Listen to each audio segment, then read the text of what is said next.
Now, for certain tasks you might want ChatGPT to execute for you, you also might need to share data with ChatGPT.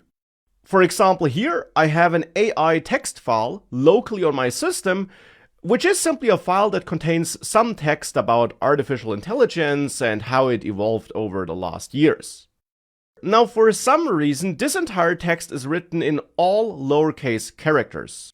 And I might want to use ChatGPT and Code Interpreter to properly capitalize this text, so that, for example, the first word of every sentence starts with a capital character.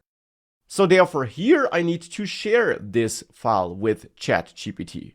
Now, of course, you did learn that ChatGPT does not have access to your hard drive though.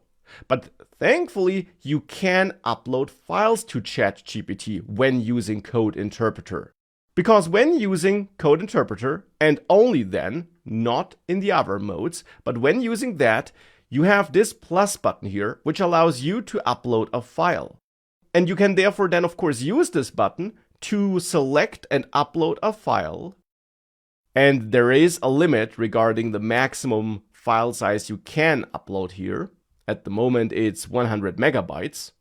And whenever you do upload a file, which you now also could delete and re-upload if you accidentally uploaded the wrong file, but whenever you did upload a file, this file will automatically be taken into account by ChatGPT when it uses Code Interpreter.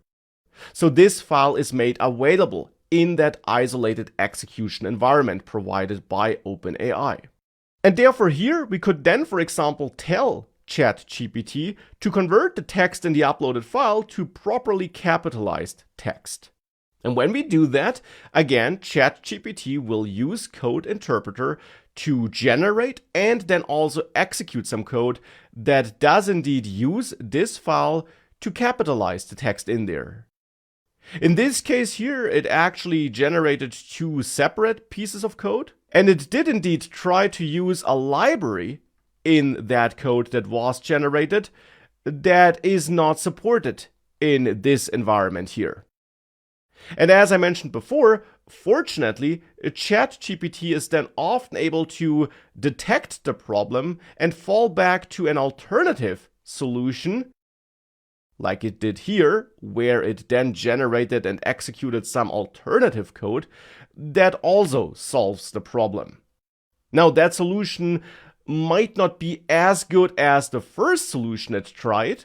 For example, here, when it comes to capitalizing the text, it's now using a simpler approach, which might not handle all edge cases, but it will produce a result, and often that result will be absolutely fine.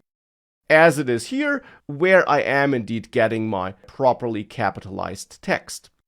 Now, as you can see here, ChatGPT also actually detects that because it had to use this simpler alternative approach, certain special words, to be precise, acronyms that might be stored in this text, like NLP, were not capitalized. But it even asks me if it should enhance its solution to do that, and since we're sharing one single environment here across multiple messages, as you learned, I can simply say, yes, please also capitalize acronyms and nouns.